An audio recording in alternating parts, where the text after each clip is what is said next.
Here's what else I hope you find these 2 days. Ideas plus inspiration. That can do incredible things for your life and your career, your future, your health, parenting, every other situation. Ideas plus inspiration. Make the note, we need ideas for goals and plans to design our life for the future. Tomorrow we'll do the workshop, setting goals for the next 10 years. Ideas for plans to achieve those goals. But here's what else we need. Inspiration. Emotional vitality. Without that, the ideas, won't progress very far. They may serve you to just get by, but I'm sure you haven't spent this kind of money and this kind of time to pick up ideas just to get by, but we want to be able to flourish. However, that is a human being's 2 major objectives, and you might make these notes. 1 is to survive. First, we must learn to survive. Second, then, we learn to succeed, which is beyond survival. But most people settle in just in sort of the survival mode, enough to get by. They've got all these resources to tap, and they don't tap them because, they're getting by. Their kids aren't starving. They got a roof over their head and some clothes to wear and food to eat. But to go way beyond that, to flourish, not just to survive, but to flourish. I'm sure that's what all of us are here these 2 days for, to find more ideas on how to do that. Now, the idea part is fairly basic and upfront, right? We're going to talk about time management ideas. We're going to talk about leadership ideas. We're going to talk about good health ideas. We're going to talk about all kinds of ideas. And they're fairly easy to put forward. Here's what's a little more tricky, inspiration. Who knows why one's inspired and one is not inspired? Here's what I call it. It's a good thing to remember for the rest of your life. It's called the mysteries of the mind. And you'll be confronted with that forever, the mystery. Here's what we have to do with most mysteries. Leave them mysteries. And learn to be curious instead of dismayed. Say, why is it this way? Say, I don't know. You get your own planet, you could rearrange it some other way. On this planet, we seem to be guests. So you figure out how this one works, whoever set it up, right? We follow how it's been set up. Then if you get a chance for a planet, then you can rearrange the whole deal and say, well, I'm not going to do that, I'm going to do this, I'm going to do this. So if you ever get that chance, you can do that. But hey, on this one, it was prearranged before we dropped in here. But on the spinning planet headed somewhere, right, what is the deal? And part of it is a mystery. One of the mysteries, where did we come from? Where are we going? Some of those are a bit unfathomable. We try our best to understand. One writer said, what? We see through the dark glass. We think we've just about got it figured out, but it's a little hazy. It's a little dark. We can't see it quite as clear. But all of our lifetime, we keep searching for ways to see it better. Someday, hopefully, it'll all be clear. But some things are mysteries. I do a seminar like this. Someone walks out and says, I'm going to change my life. Someone else walks out and says, oh, I've heard all this stuff before.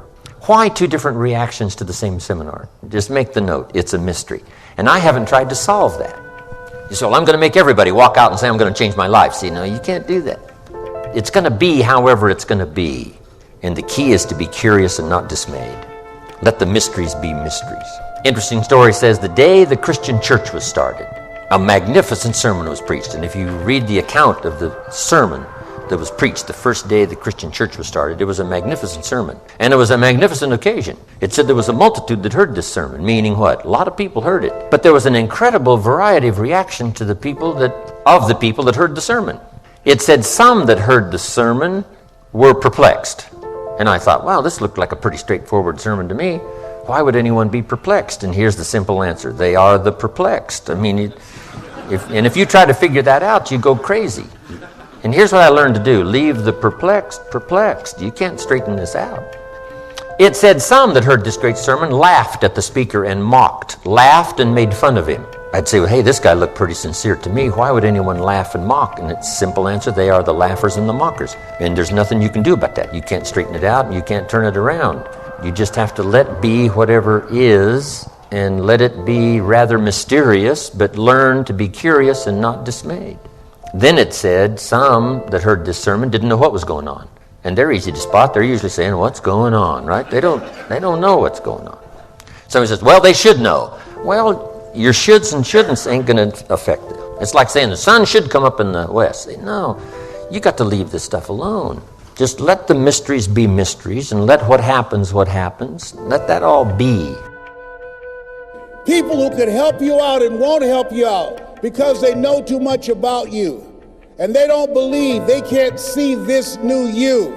Don't allow those negative naysayers, the people who are suffering from possibility blindness, to stop you. Had I listened to them, I would not be standing here. Had I listened to them, I would not be traveling around the world, living my dreams and not my fears. There's something in you that says yes to your life, yes to a greater future. Give yourselves a round of applause.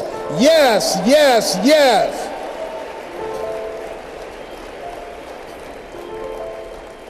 And as you think about your goals and dreams, your personal goals, your financial goal, and whatever that number is, I want you multiplied 100 times. And I want to warn you, don't ask yourself how you're going to do it. How is none of your business. My favorite book says, lean not unto thine own understanding. In all thy ways acknowledge him, and he shall direct thy path. There are things you can do that you don't know right now. So don't worry about how. That's none of your business.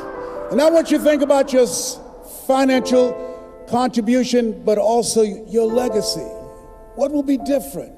This stage of my life, I'm training and teaching people how to tell their story, how to make a difference in the lives of others, how to become an effective communicator. How many would love to do that? Raise your hands, please. It makes all the difference in the world, teaching people the techniques and strategies that I learned that allowed me to build an organization with hundreds of thousands of people. This stage of my life, I'm 70. Don't I look good for 70? Come on, yeah, absolutely. You can't allow yourself to settle. And I think it's so easy to do that, right? Because, stepping out of the environment that you find yourself in to go get that thing across the street that looks so much better and, it's a much better life is difficult because you feel so out of place. You feel, almost not so worthy. And you have to do, I call it a real job on your mind. You have to convince yourself that you deserve this. In my mind, it's not like I have a choice but to achieve the goal that I set for myself. And so, of course, Keep On Pushing has a bobsled analogy. And I tell you, my first bobsled run, I crawled in a sled behind a guy who had never driven one before. And people don't believe this because I joke around a lot. I'm scared of speed and height, right? That's bobsledding. And I just remember being terrified. And I remember saying to myself, if I die, I die. But I'm going. There's just no way I'm not going down this track. And you know what? 3 runs in, I was scared to death, but hooked. And so that's kind of the mentality that I approach the things that I really want. It's like, I don't know how I'm going to do it. I just know I'm going to do it. And there's just no way that it's not going to happen. And so I throw myself into it. It's do or die. I think it's a factor of all of it together. You're born with it, but you have to continue to practice it. You're only as good as the people that you surround yourself with.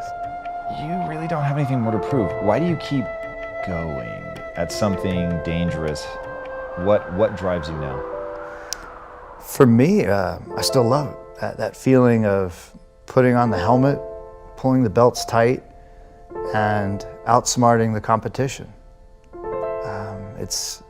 It's that work ethic that my father instilled in me when I was young. And you're right, yes, there's nice trophies on the shelf. There's been huge moments in the sport that I'll never forget. There's been great bonus checks that have come in. But to be a veteran right now in the sport of NASCAR, to be over 40 and to have a youth wave coming in, I look at it as, okay, if there's a bunch of new guys being pushed in and team owners are heading that route, well, they don't have this many years of experience. I've already got a one-up just by taking the green flag. The opportunity to give back to this sport that has given me so much, I feel like I'm in a safe environment and confident enough in myself to teach young engineers, crew members, marketing guys, everybody. I feel like I have a PhD in motorsports from these 20 years of all these categories. And one big inspiration for me, though, was my trips to Walter Reed and Bethesda medical centers for our military, seeing those men and women who've given the ultimate sacrifice, and who have sustained injuries and have even lost their lives and their loved ones through the protection of this country. I have a ticket giveaway program that I do for our military, and I buy 100 tickets to every NASCAR race for our military guys, for our men and women who have served and who are currently serving. And I've always wanted to be that guy that anybody could root for, no matter what your background, no matter where you're from in the country or in the world, that Kurt Busch is a dependable racer that we can choose that's going to get us a top 10 finish today or have a shot at winning. And that desire's still there. It hasn't changed.